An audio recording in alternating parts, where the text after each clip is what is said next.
is 2051 East 95th Street, Great Scott Records and Tapes, number 2.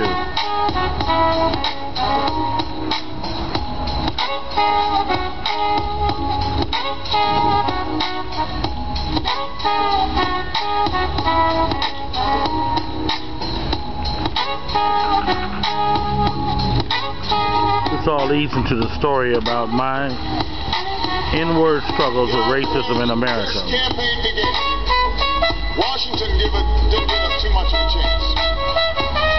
But because you came out in the bitter cold and knocked on doors and enlisted your friends and neighbors in this cause, because you stood up to the cynics and the doubters and the naysayers when we were up and when we were down, because you still believe that this is our moment and our time to change America. Tonight we stand less than 200 delegates away from securing the Democratic nomination for President of the United States.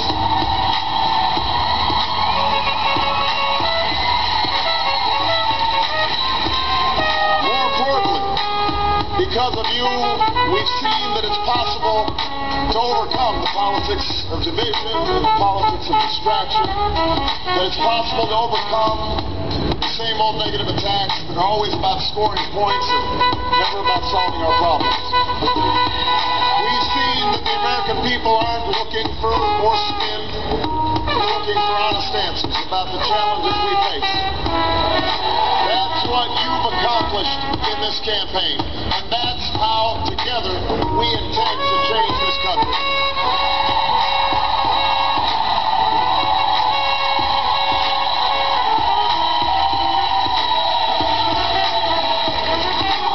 This has been one of the longest, most closely fought contests in American history.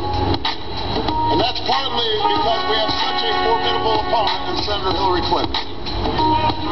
Tonight many of the pundits have suggested that this party is inalterably divided. That Senator Clinton's supporters will not support me and that my supporters would not support her. Well, I'm here tonight to tell you that I don't believe it. Yes, there have been bruised feelings on both sides. Yes, each side desperately wants